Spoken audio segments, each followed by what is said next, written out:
ABC մեդիան ուղիղ եթերում սկսում է իր աշխատանքը, եթերում լուրերի թողարկումն է, ես Գառնու Թավյանն եմ, բարի օր։ Այս ժամի թողարկման համար առանձնացրել ենք հետևյալ թեմաները։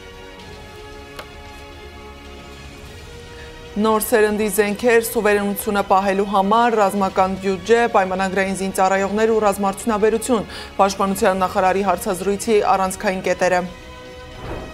Բաքվում գտնվող Դավիթ Մանուկյանը նիստին ադրբեջանցու անուն է տվել ու պահանջել հարցաքննել։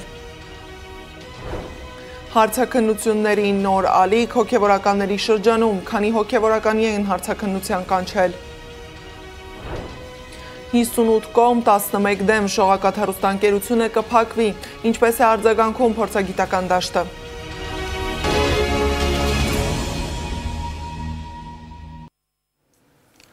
Հայաստանը բացառապես նոր սերնդի զենքեր է ձեռք բերում, որոնք գործածելու է միայն սեփական սուվերենությունը, տարածքային ամբողջականությունն ու ինքնիշխանությունը պաշտպանելու համար։ Հայտարարել է պաշտպանական գերատեսչության ղեկավարն ու շեշտել. Հայաստանի սահմաններից դուրս մենք մեր զինված ուժերը կիրառելու մտադրություն չունենք։ Նրա խոսքով այս տարիներին զարգացրել է նաև տեղական ռազմարդյունաբերությունը։ Ունենք նոր հայրենական ամբողջությամբ հայկական մտքի արդյունքում արտադրված զենքեր։ Առանձնացրել ենք Սուրեն Պապիկյանի հարցազրույցի առանցքային կետերից մի քանիսը։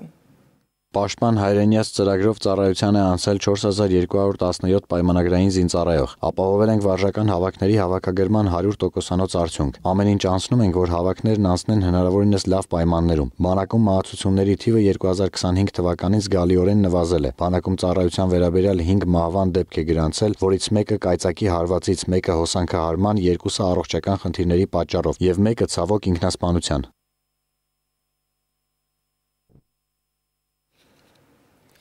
Պաշտպանության նախարարը շեշտել է, որ ռազմական բյուջեն ավելացել է 1.1 միլիարդ դոլարով, բայց 2018-ի հետ համեմատելով։ Մինչդեռ մի քանի ամիս առաջ կառավարությունը հայտարարեց, որ 2026-ի ռազմական բյուջեն ոչ միայն չի ավելանալու, այլև նվազելու է։ Իշխանական ներկայացուցիչների մեկնաբանությունը հետևյալն է. արդեն կա խաղաղության նախաստորագրված փաստաթուղթը, հետևաբար զինվելու կարիք չկա։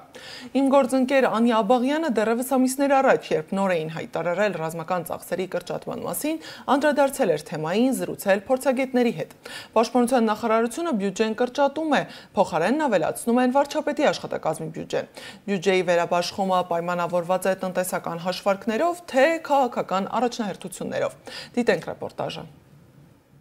Պաշտպանության նախարարության բյուջեն 2026 թվականին կկրճատվի մոտ 15.3%-ով։ Վարչապետի աշխատակազմի բյուջեն կավելանա մոտ 4-ից 5%-ով։ Բարև ձեզ, հարգելի գործընկերներ։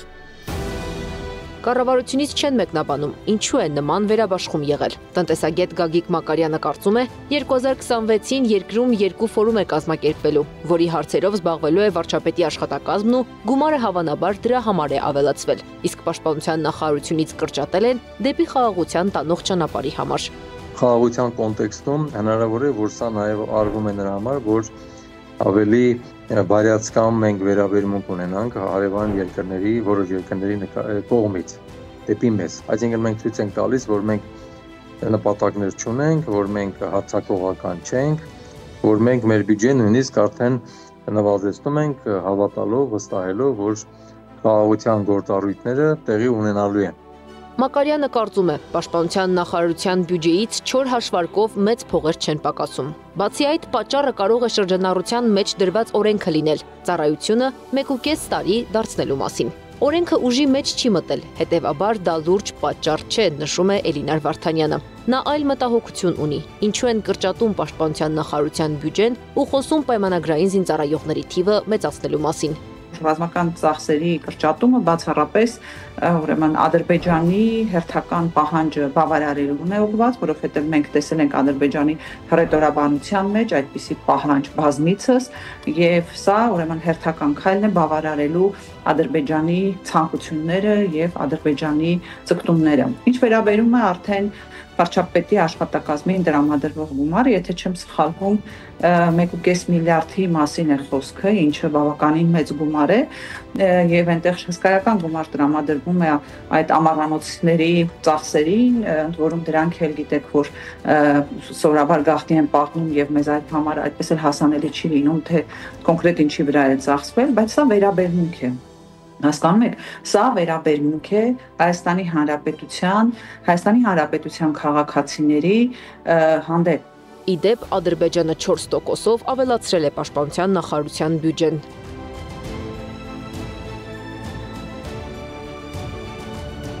Վարչապետի աշխատակազմի բյուջեն ընթացիկ տարում 24 միլիարդ 365 միլիոն դրամ է, 2026-ին կդառնա 25 միլիարդ 800 միլիոն դրամ։ Աշխատակազմին հատկացված գումարի 621 միլիոն 340 հազար դրամը կառավարական առանձնատների սպասարկմանն է ուղղվել, իսկ 202 միլիոն դրամ ծախսվել է քաղաքացու օր եւ մեր ժամանակների հերոսը մրցանակաբաշխության համար։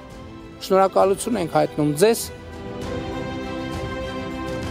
Վարչապետի աշխատակազմին հատկացված բյուջեով աշխատավարձ են ստանում փոխվարչապետները, նաև նշում է Գագիկ Մակարյանը։ Էլինար Վարդանյանն էլ կարծում է, հատկացումները ուռճացված են։ Բյուջեի վերաբաշխումը պայմանավորված է տնտեսական հաշվարկներով, թե քաղաքական առաջնահերթություններ են։ Տնտեսական ճիշտ հաշվարկ կլինի, եթե բյուջեն կենտրոնացնեն համայնքային, հատկապես սահմանամերձ գյուղերում աշխատատեղեր ստեղծելու, բնակչության մոբիլիզացիան Երևանից գյուղեր տեղափոխելու համար, ընդգծում է Գագիկ Մակարյանը։ Հիմա պետական բյուջեն ծախսվում է այնպիսի ծրագրերի համար, որոնք հիմնականում օգտակարության հակառակ էֆեկտն են ապահովում։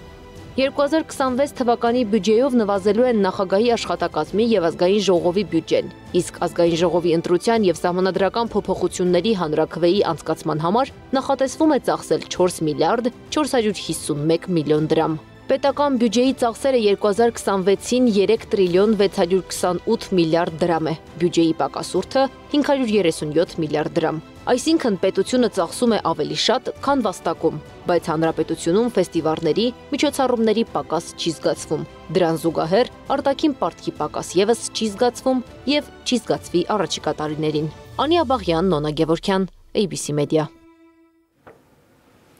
Սակայն նույն խաղաղության խաչմերուկի շահառու Ադրբեջանն ավելացնում է ռազմական բյուջեն, կրկնապատկելով այն, շարունակում է իր զորքերը թողնել Հայաստանի Հանրապետության սուվերեն տարածքում, սպառնալ Հայաստանին, պահանջներ ներկայացնել ու դատել մեր հայրենակիցներին կեղծ մեղադրանքներով։ Բաքվում դատական թատրոնը շարունակվում է։ Արցախի խորհրդարանի նախագահ Դավիթ Իշխանյանն ասել է, որ ցանկանում է 2020-ի Տավուշի իրադարձությունների վերաբերյալ տեսագրություն ներկայացնել դատարանին, սակայն խնդրել է դա նախքան խնդրել է, որ ապահովեն անհրաժեշտ պայմանները,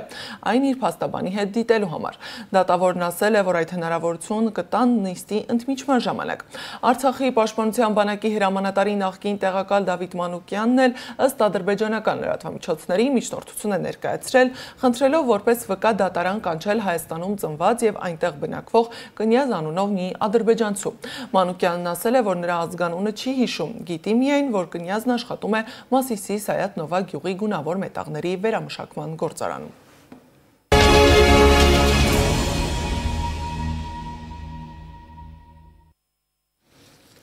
Հարցաքննությունների նոր ալիք է հոգևորականների շրջանում։ Հովանավանքի հոգևոր հովիվ Տեր Սարգիս Քահանա Սարգսյանին, որը պետք է կիրակի պատարագ մատուցեր, նույն օրը ժամը 9-ին քննչական մարմինը հրավիրել է հարցաքննության, հայտնել է Արա Զոհրաբյանը։ Նույն օրը, նույն ժամին հարցաքննելու են նաև Բյուրականի Սուրբ Հովհաննես եկեղեցու հոգևոր սպասավոր Տեր Վրթանես Բաղալյանին։ Արագածոտնի թեմը հայտարարել է, որ նրան եւ մյուս քահանահայրերին հարցաքննության հրավիրողը կամ անտեղյակ է, որ քահանաները սուրբ պատարագ են մատուցում կիրակի կամ անկողմնակալ չէ եւ ապօրինի հանձնարարություն է կատարում նպատակ ունենալով խաթարել թեմում մատուցվող պատարագները։ Եկեղեցու շուրջ էլ տեղի ունեցողը վաղուց հատել է կարմիր գիծը։ Հայ առաքելական եկեղեցին ստիպված է եղել դիմել ոստիկանությանը, Հովանավանք ներխուժումը կանխելու համար։ Փաստաբան Արա Զոհրաբյանի խոսքով կիրակի այնտեղ նախատեսված պատարագը Ստեփան Ասատրյանը չի կարող իրականացնել։ Ներխուժում ենք, քանի որ այս տարածքը նաև նախատեսված է մեր հայրենակիցների համար ազատ մուտքու ելքով, ներխուժում է համարվում եկեղեցու խորանում, ատյանում, ավանդատներում, որևէ այլ անձի կողմից գտնվելը, ով հայ առաքելական Սուրբ եկեղեցու ձեռնադրված հոգևորական չէ։ Այսինքն Ստեփան Ասատրյանին չի արգելվում այս տարածքում զբոսնելը, նույնիսկ եկեղեցու մեջ մտնելը, սակայն միայն եկեղեցականների համար նախատեսված վայրերում արգելվում է մուտք գործելը։ Եվ այդ առումով ոստիկանության համար նախատեսված ժամ, որ ժամը 16:00-ին իրենք ներկանան այստեղ, այդ կարգի համաձայն գրությունը ստանալու պահից 3 ժամվա ընթացքում իրենք պետք է գան դեպքի վայր, եթե դիմումատուն այլ ժամ չի նշում, ավելի ուշ ժամ։ Ես նշել եմ այսօր 16:00, հիմա մեզ մոտ 16:00-ին է մոտենում, այս պահին ներկա ոստիկաններ կային, աշտարակի բաժնի ոստիկաններն էին այստեղ, որոնք ասեցին, որ իրենք ոչ մի տեղեկություն չունեն եւ որևիցե գործողություն չեն ցանկանում իրականացնել։ Իսկ ասեցին այս դիմումի հետ կապված իրենք ցուցում չունեն, այսինքն այս առումով այս դիմումը իրենց չի հասել։ Սակայն սա որևէ կերպ խոչընդոտ չէ, այսինքն այս դիմումը մենք հանձնել ենք ոստիկանությանը պատշաճ կարգով եւ իրենք պարտավոր են միջոցներ ձեռնարկել։ Բացի այդ, կարգալույց Ստեփան Ասատրյանը հրաժարվում է հանձնել եկեղեցու բանալիները եւ ազատել Հովանավանքի տարածքը։ Մայրաթորի տեղեկատվական համակարգը հրապարակելով Գերագույն հոգևոր խորհրդի հայտարարությունը դատապարտում է Նիկոլ Փաշինյանի նախաձեռնությունը, նշելով, որ նա եկեղեցին պառակտելու հերթական փորձն է անում։ Ստեփան Ասատրյանը իրազեկվել է, որ Հովանավանքում այսուհետ ծեսերն իրականացնելու են տեղում սպասավորող քահանաները եւ հորդոր է հղվել ձեռնպահ մնալ ծեսերի, այդ թվում Սուրբ Պատարագի խորհրդի մատուցմանը որևէ կերպ խոչընդոտելուց, ինչը ոչ միայն կանոնական կոպտագույն խախտում է, այլև քրեորեն պատժելի արարք։ Ստեփան Ասատրյանը անտեսելով Մայրաթորի օրինական պահանջները հրաժարվում է հանձնել եկեղեցու բանալիները եւ ազատել Հովանավանքի տարածքը։ Բայց երբեմն մեկ մարդու քմահաճույքը կարող է ճակատագրական լինել մեկ այլ ընտանիքի համար։ Նախկին հոգևորականը ոչ միայն իրեն իրավունք է վերապահում իր մոտ պահել եկեղեցու բանալիները, այլև իրականացնել եկեղեցական արարողություններ, որն այլևս իրավունք չունի անելու։ Պարզ ասած, կարգալույց քահանայի իրականացրած ոչ մի արարողություն վավեր չէ, պսակադրություն, կնունկ, պատարագ կամ հաղորդություն։ Սակայն տեղի ունեցողի մասշտաբն ավելի ընդգրկուն է։ Սուրբ Էջմիածինը շարունակում է մնալ գլխավոր թիրախը։ Համատարած քննադատությունն ու հոգևորականների նկատմամբ ձերբակալությունների սպառնալիքները ցույց են տալիս, որ այստեղ պայքարն ուղղված չէ միայն մեկ անձի դեմ։ Այն դառնում է մարտահրավեր ամբողջ հաստատությանը, փորձելով թույլատրել հավատավորների ինքնագիտակցությունն ու կապը կրոնի հետ։ Իսկ իրականում ինչ նպատակ ունեն միաժամանակ քաղաքական, հասարակական ու եկեղեցական այս ճնշումները, ինչպես են զանգվածային ձերբակալություններով բթացնում հասարակությանը եւ որտեղից է իրականում կառավարվում հայ առաքելական եկեղեցու դեմ պայքարը ու ինչ նպատակով, Անիա Բաղյանի ռեպորտաժում։ Աղմկոտ ձերբակալությունների, շոուների ու հետաքրքիր ներկայացումների շրջանը Հայաստանում չի ավարտվում։ Տավուշից Շիրակի մարզ, Արագածոտնից Արարատ։ Հիմա էլ կենտրոնում Էջմիածինն է։ Ինչու են թիրախավորում հոգևորականներին եւ շոուները կազմակերպում եկեղեցու շուրջ։ Այդպիսով Փաշինյանը ստուգում եւ զուգահեռաբար թույլատնում է մարդկանց հակազդեցությունը վեհարանի դեմ արշավելու նախապատրաստական աշխատանքներին զուգահեռ, կարծում են քաղաքագետները։ Խաչիկ Գալստյանը Փաշինյանի գործողությունը նմանեցնում է Ուկրաինայում ուղղափառ եկեղեցու դեմ արդեն իրականացվածին։ Ուկրաինական նոր իշխանությունները նույնպես որդեգրեցին ուղղափառ եկեղեցու պառակտման գործընթացը եւ այսօր այս պահին Ուկրաինայի տարածքում գործում են 3-4 տարբեր կոնֆեսիաներ, բոլորն էլ հավակնում են ուղղափառ եկեղեցու կարգավիճակին։ Նույնը տեղի է ունենալու Նիկոլ Փաշինյանի ձեռամբ Հայաստանի Հանրապետությունում։ Կարգալույց քահանայի միջոցով Փաշինյանը նույնն անում է հայ առաքելական եկեղեցու դեմ։ Նա շուտով կխոսի նաև հակաաթոռ հիմնելու մասին, բաժանելով հավատացյալներին, ասում է Գալստյանը։ Այդ ճանապարհին հնարավոր խոչընդոտներից ազատվում է Փաշինյանը հոգևորականների ձերբակալության միջոցով։ Չի բացառում նաև ամենայն հայոց կաթողիկոսի ձերբակալությունը, որին նախապատրաստվում է գործող իշխանությունը։ Քաղաքական վերլուծաբանի խոսքով Հայաստանի իշխանությանը եկեղեցու դեմ արշավը կազմակերպելու համար աջակցում են արտաքին ուժերը։ Եկեղեցու շուրջ ստեղծված այս իրավիճակը լայն իմաստով շատ ավելի խորքային պատճառահետևանքային կապեր ունի, շատ ավելի խորքային մոտիվներ, որոնք դուրս են Հայաստանի սահմաններից, եւ Նիկոլ Փաշինյանը իր խնդիրների համատեքստում պարզապես փորձում է օգտագործել այդ մոտիվները, տեղավորվել դրանց համատեքստում եւ քաղել իր համար առավելագույնը։ հատկապես եթե գործ ունենք մի հսկա եւ մեծ նշանակություն ունեցող կառույցի հետ, թե հասարակական կյանքում, թե ընդհանրապես համահայկական կյանքում, եւ այստեղ օգտագործելով պահը, օգտագործելով նաեւ միջազգային միջավայրը եւ դրանից բխող այդ նշածս մոտիվները, Նիկոլ Փաշինյանը փորձում է նաեւ իհարկե լուծել այդ կառույցի հետ հարաբերվելու խնդիրը, այլ կերպ ասած ենթարկեցնել իրեն։ Որքանով է հասարակությունը պատրաստ ճիշտ արձագանքել այդ գործողությանը։ Այս հարցի շուրջ քաղաքագետները տարակարծիք են։ Խաչիկ Գալստյանը կարծում է, որ կաթողիկոսի դեմ գործողության դեպքում համախմբում կլինի եկեղեցու շուրջ։ Ստեփան Հասանջալալյանը հակառակն է պնդում։ Հիմա այս հասարակությունը մեր ժողովուրդը, ես այսպես եմ նկատում, որ գրեթե ամեն ինչ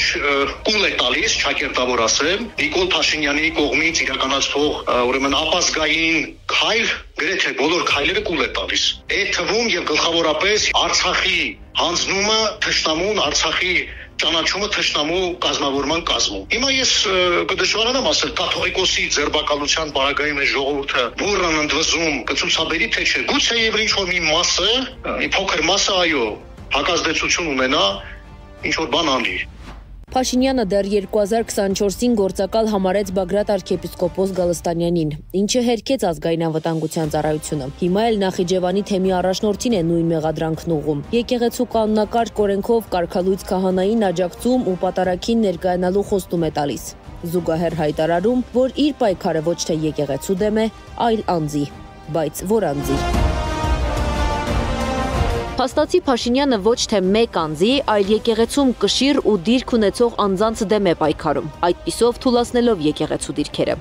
Խոքարին չի հարվածելու, հարվածելու է հոգևորականներին, ասելու է, որ իմ պայքարը անձերի դեմ է, ոչ թե եկեղեցու, իսկ եկեղեցին բաղկացած է անձերից, այդ անձերը շատ կարևոր, շատ առանցքային մասն են եւ բջիջներն են եկեղեցու, որոնք որ հեշտով քանդելով ինքը կկարողանա տգարեցնել եկեղեցին։ Ստեղծված վիճակում ինչ պետք է անի կաթողիկոսը։ Զրուցակիցները զերծ են մնում խորհուրդներից, բայց սպասելիք ունեն։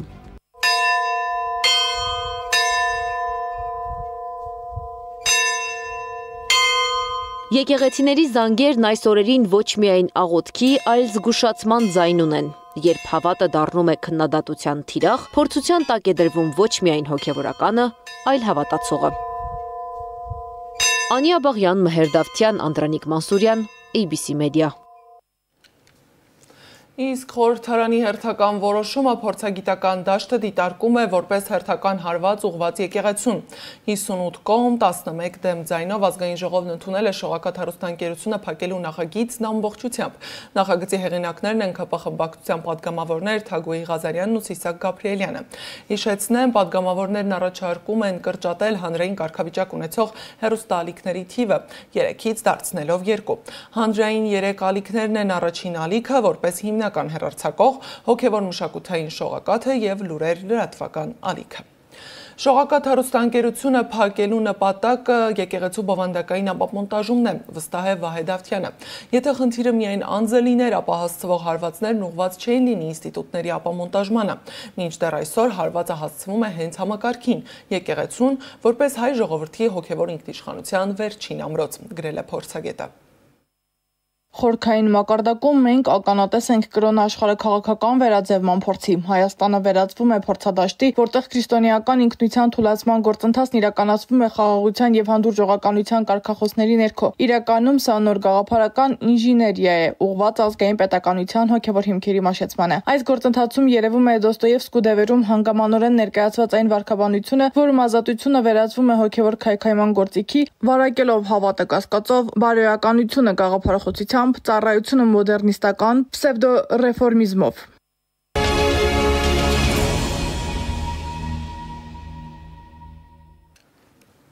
Վարդան Ղուկասյանին պատրաստվում են նոր մեղադրանք ներկայացնել, տեղեկացնում է քաղաքապետի փաստաբան Զարուհի Փոստանջյանը։ Փաստաբանին տեղեկացրել է քննչական կոմիտեի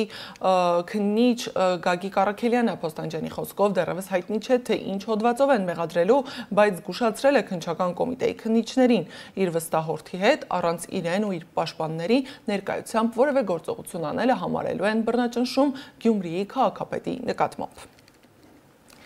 Գյումրիում տեղի ունեցող քաղաքական դեպքերը շարունակում են մնալ ուշադրության կենտրոնում։ Պարզվում է քաղաքապետարանում ձերբակալվածների շարքում է նաև ԿՊ-ական պատգամավոր Կարեն Սարուխանյանի զոքանչը։ Նրան ձերբակալել են Վարդան Ղուկասյանին բերման ենթարկելու ժամանակ ոստիկաններին դիմադրություն ցույց տալու համար։ Նա Գյումրու համայնքապետարանում առաջատար մասնագետի ժամանակավոր պաշտոնակատարն է։ ԿՊ-ական պատգամավոր Կարեն Սարուխանյանը Նյուզեյմի հետ զրույցում ասել է, որ Վարդան Ղուկասյանին պաշտպանելու համար չի եղել այդ ամենը։ ԿՊ-ական պատգամավորի կնոջ մայրը սովորական համայնքային ծառայող է, ձերբակալությունների վերաբերյալ այլ մանրամասների փեսան չի տիրապետում։ Սակայն վստահ է, որ զոքանչի ձերբակալությունը նաև խոսում է այն մասին, որ իրականում կապ չունի, թե ով է, եթե օրենքի խախտում է լինում, բոլորը օրենքի առջև հավասար են։ Ես վստահում եմ մեր իրավապահ համակարգին եւ չեմ պատրաստվում միջամտել։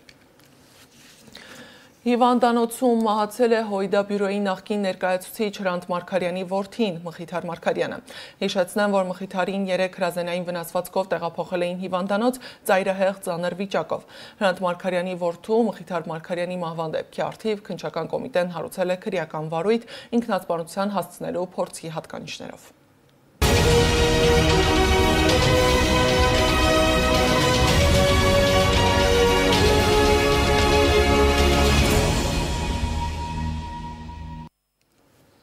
Աշխարհում տեղի ունեցողի մասին։ Մեծ Բրիտանիան զգալիորեն կմեծացնի Ուկրաինային տրամադրվող ռազմական աջակցությունը, հայտարարել է վարչապետ Քիր Սթարմերը, նշելով, որ ձմռանն ընդառաջ Ուկրաինայի օդային պաշտպանությունը ամրապնդելու համար կտրամադրեն 5000 նոր բազմաֆունկցիոնալ հրթիռ։ Սթարմերն ընդգծել է, որ Մեծ Բրիտանիան կանգնած է Ուկրաինայի կողքին, պաշտպանելու Եվրոպայի ազատությունը ռուսական ագրեսիայից։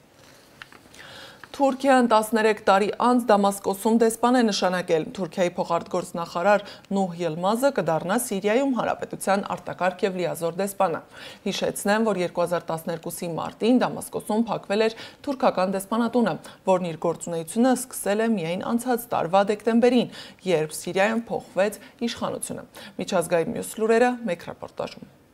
Not war, not war, not war. Վենեսուելայի նախագահ Նիկոլաս Մադուրոն Կարակասում կայացած պաշտոնական միջոցառման ժամանակ անգլերեն ուղերձ է հղել Միացյալ Նահանգներին։ Ոչ պատերազմին, ոչ պատերազմին, ոչ այս խելագար պատերազմին, այո խաղաղությանը, խնդրում եմ, հավերժ խաղաղություն, հաղթանակ, այո, խաղաղության հաղթանակ, անգլերեն ասել է Մադուրոն։ Սա նրա պատասխանն էր Վենեսուելայի մոտակայքում զորավարժություններ անցկացնելու Միացյալ Նահանգների ռազմական ծրագրերի եւ Կարիբյան ավազանում Միացյալ Նահանգների ճնշման աճին։ Նրա ելույթն ընդունվել է ծափահարություններով։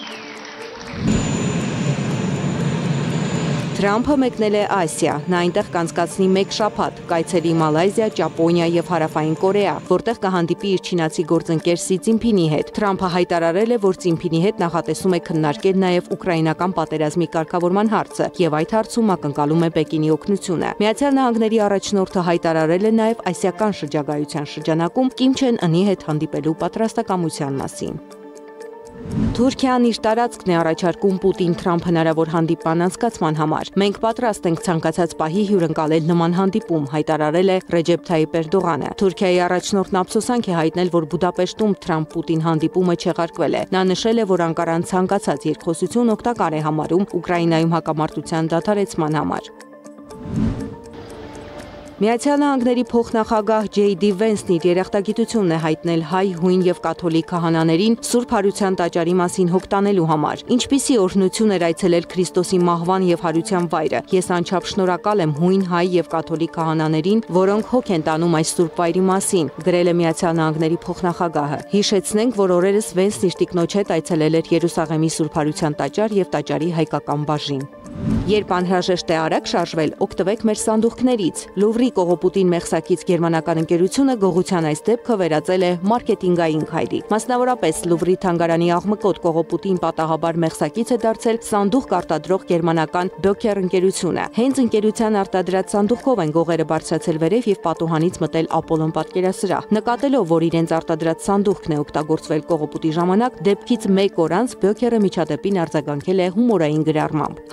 Բնակչությունն իհարկե բացարձակապես դատապարտելի է, լիովին պարզ է, դա մեզ համար հնարավորություն էր օգտագործել աշխարհի ամենահայտնի եւ ամենաշատ այցելվող թանգարանը մեր ընկերության վրա մի փոքր ուշադրություն գրավելու համար, ասել է ընկերության հիմնադիր Բյոքերը։ Հնդկական օվկիանոսում գտնվող Սուրբ Ծննդյան կղզում սկսվել է խեցգետինների գաղթը։ Կղզու բնակչությունն այգեգործական գործիքներով օգնում է կղզու տասնյակ միլիոնավոր կարմիր խեցգետիններին իրենց ամենամյա միգրացիայի շրջանակում անվտանգ տեղափոխվել դեպի օվկիանոս։ Ծովախեցգետինների ամենամյա միգրացիան կատարվում է բազմանալու նպատակով։ Մարդիկ օգտագործում են ճանապարհներից տերևները մաքրելու համար նախատեսված սարքեր եւ փոცხեր, նրանց զգուշորեն հեռացնելու ճանապարհներից կամ խոչընդոտներից եւ օգնելու հասնել ծով առանց մեքենաների կողմից ճզմվելու կամ ճանապարհին թակարդում հայտնվելու։ Ուշագրավ դեպք է գրանցվել Հարավային Աֆրիկայում։ Առյուծը տեղափոխման ժամանակ հաջողացրել է բացել մեքենայի դիտանցքը, բարձրանալ տանիքին, այնուհետև ցատկել մայրուղու վրա, խուճապ առաջացնելով վարորդների շրջանում։ Զարա Սարգսյան, Գեգամ Ղազարյան, ABC Media։ Եվ վերջում եղանակի մասին։ Ամենացուրտը կլինի Գեղարքունիքում, իսկ ամենատաքը Սյունիքում։ Օդի ջերմաստիճանն այսօր էապես չի փոխվի, բայց այդուամենայնիվ տնից դուրս գալիս անձրևանոցը չմոռանաք։ Սպասվում է կարճատև անձրև։ Այս ժամի թողարկման համար նախատեսել էինք այսքանը, շարունակեք հետևել ABC Media-ի սոցիալական բոլոր հարթակներում, YouTube-ում, Facebook-ում, Telegram-ում, WhatsApp-ում ու Instagram-ում կամ այցելեք մեր պաշտոնական կայք www.abcmedia.am։ Մենք կհանդիպենք ժամը 12:18-ին։